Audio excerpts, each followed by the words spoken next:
Perkembangan infrastruktur komunikasi informasi global. Infrastruktur komunikasi global merujuk kepada jaringan yang digunakan untuk berkomunikasi dan bertukar informasi dalam skala global. Perkembangan dimulai dari jaringan informal. Sebagai contoh adalah para penjelajah dan pedagang, yang mana mereka berperan sebagai penyebar ide atau informasi melalui rute perjalanan atau perdagangan yang mereka lalui.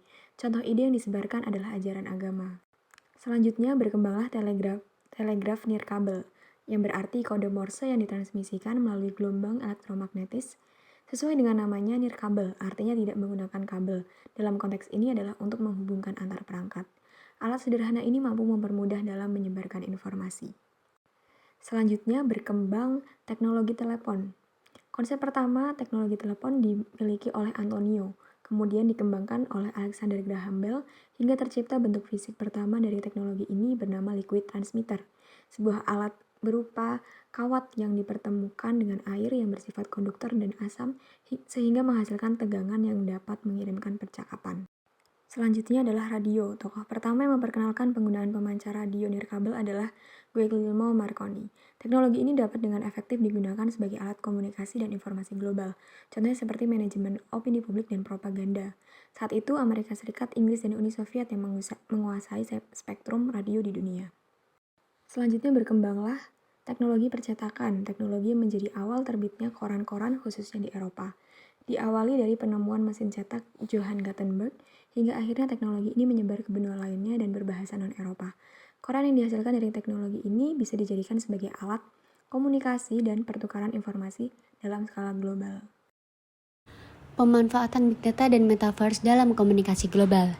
Jadi, pemanfaatan ini dapat memberikan dampak yang signifikan dalam berbagai aspek kehidupan, termasuk komunikasi, kolaborasi, dan interaksi antara individu dan kelompok di seluruh dunia.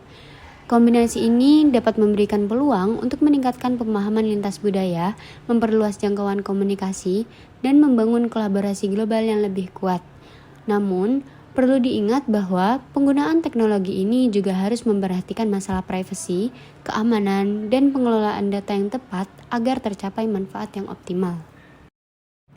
Yang pertama ada Big Data, di mana Big Data ini adalah salah satu teknologi terbaru yang mampu untuk mengumpulkan, menganalisis, dan memproses data dalam jumlah yang sangat besar dan kompleks. Big Data ini dapat membantu organisasi dan individu untuk memahami tren dan pola dalam data yang dihasilkan dari berbagai sumber, termasuk media sosial dan internet. Nah, pemanfaatan Big Data ini dapat dilakukan melalui berbagai cara. Yang pertama, analisis sentimen media sosial. Yang kedua, pelacakan tren dan pola. Yang ketiga, personalisasi komunikasi. Yang keempat, pengembangan produk dan layanan yang lebih baik. Yang kelima, meningkatkan efisiensi operasional.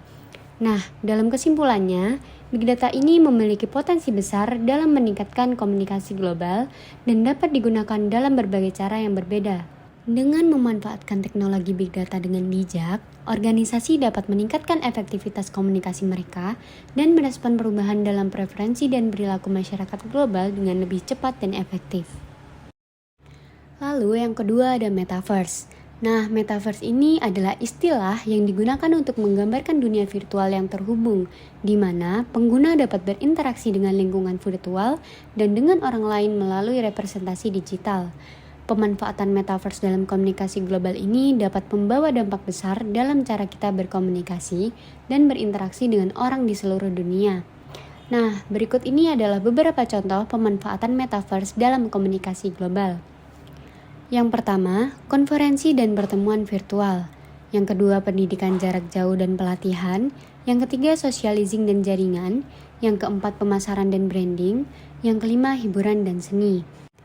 Pemanfaatan Metaverse dalam komunikasi global menawarkan berbagai peluang untuk mengubah cara kita berinteraksi dan berkomunikasi di era digital. Hal ini dapat memperluas batasan fisik, mengurangi jarak dan waktu, serta menciptakan pengalaman yang lebih imersif dan terhubung antara individu dan kelompok di seluruh dunia. Media. Pengertian media itu adalah media yang menggunakan internet berbasis teknologi online, berkarakter fleksibel, berpotensi interaktif, serta dapat berfungsi secara privat atau publik. Sumbernya itu, semua orang bisa menjadi sumber berita karena semua orang bisa menulis dan membuat berita di blog atau webnya masing-masing.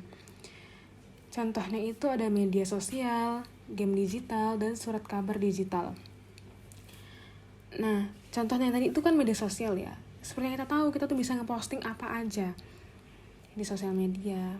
Nah, jadi semua orang, kalau kita posting secara publik, semua orang bisa melihat postingan kita. Menurut McWills, ada 4 kategori utama nih media. Yang pertama itu ada media komunikasi interpersonal. Contohnya itu telepon yang semakin canggih dan email. Tujuan awalnya itu buat bekerja, tapi sekarang fungsinya itu lebih pribadi. Secara umum isinya itu lebih rahasia, tapi juga mudah rusak, soalnya gampang kena virus dan sebagainya. Yang kedua ada media pencarian informasi. Kita pasti udah umum banget dengan internet. Nah itu kan kita bisa mencari berbagai macam informasi dan sumber data. Lalu ada media permainan interaktif. Ini kita juga udah gak asing. Ini ada video game, terus virtual reality. Inovasi utamanya itu terletak pada interaktivitas antara pengguna atau pemain. Yang terakhir ada media partisipatif kolektif. Nah itu tujuan utamanya itu adalah penggunaan internet untuk bertukar dan berbagi informasi.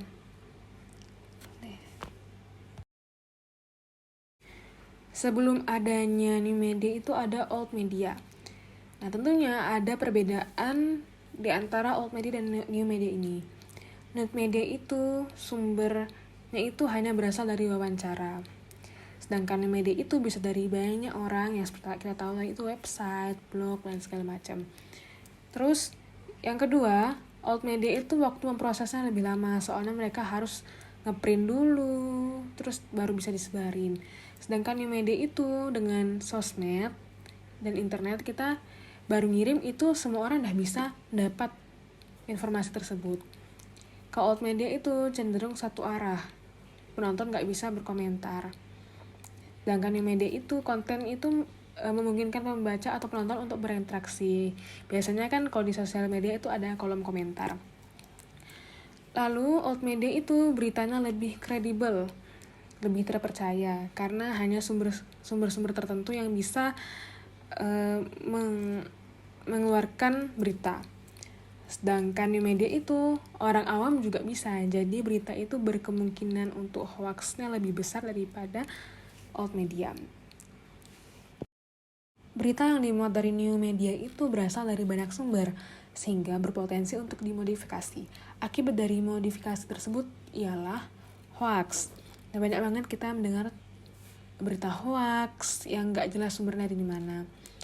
Jika sumbernya itu tidak jelas, sebaiknya kita tidak mempercayai berita itu sepenuhnya. Lalu ada penipuan, banyak banget kasus penipuan melewati sosial media.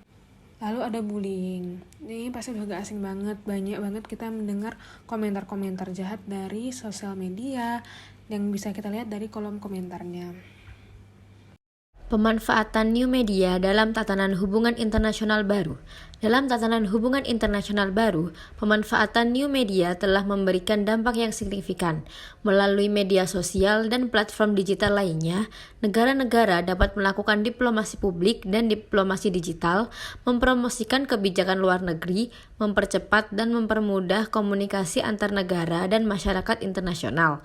Selain itu, new media juga memfasilitasi akses informasi global sehingga memungkinkan individu dan kelompok untuk menjadi lebih terinformasi dan terlibat dalam isu-isu global. Namun, pemanfaatan new media juga dapat menimbulkan tantangan baru dalam hubungan internasional seperti masalah privasi dan keamanan data, penyebaran berita palsu atau hoax, serta risiko pengawasan dan pembatasan akses informasi. Penjelasan selanjutnya mengenai perkembangan infrastruktur teknologi informasi dari 1.0 sampai 5.0. Pada era 1.0 yaitu era mainframe umum dan komputer mini pada tahun 1959. Pengenalan dari IBM 1401 dan 7090 yang dilengkapi dengan mesin transistor pada 1959 menandai permulaan dari penggunaan komersial yang meluas dari komputer mainframe. Era mainframe merupakan suatu periode komputasi yang sangat terpusat di bawah kendali dari pemrograman profesional dan operator sistem, biasanya dalam pusat dan data korporat. Dengan sebagian besar elemen dari infrastruktur disediakan oleh pemasok tunggal, pabrikan dari perangkat keras dan perangkat lunak. Pada era 2.0, era komputer pribadi pada tahun 1981, meskipun komputer pribadi yang sesungguhnya muncul pada 1970, mesin-mesin tersebut hanya didistribusikan secara terbatas di antara para penggemar komputer. Keberadaan dari PC IBM pada 1981 mulai dianggap sebagai permulaan dari era PC, karena mesin ini adalah mesin pertama yang digunakan di perusahaan-perusahaan di AS. Pada era 3.0, era klien atau servis pada tahun 1983. Pada komputasi klien atau server, desktop maupun laptop yang disebut klien terhubung dengan sebuah komputer server prima yang menyediakan berbagai layanan dan kemampuan bagi komputer klien yang memungkinkan organisasi bisnis untuk mendistribusikan pekerjaannya melalui rangkaian mesin yang lebih kecil dan hemat biaya ketimbang menggunakan sistem mainframe yang terpusat. Pada era 4.0, era komputasi perusahaan tahun 1990. Pada awal 1990-an, banyak perusahaan beralih ke perangkat standar aplikasi dan jaringan. Hal ini memungkinkan mereka untuk mengintegrasikan jaringan dan aplikasi yang terpisah di dalam perusahaannya ke dalam infrastruktur yang terdapat dalam perusahaannya. Dengan semakin berkembangnya internet sebagai area komunikasi yang terpercaya sejak tahun 1995, organisasi bisnis mulai serius dalam menggunakan Transmission Control Protocol atau Internet Protocol untuk menghubungkan jaringan-jaringan mereka yang terpisah. Di era 5.0, era komputasi cloud dan mobile pada tahun 2000, pertumbuhan kapasitas bandwidth internet telah mendorong model konfigurasi klien server lebih maju, menuju apa yang disebut model cloud computing. Cloud computing mengacu komputasi yang menyediakan akses ke dalam sumber daya komputasi yang terintegrasi dan boleh dibagikan komputer, perangkat penyimpanan, aplikasi, dan layanan melalui sebuah jaringan yang biasanya adalah internet.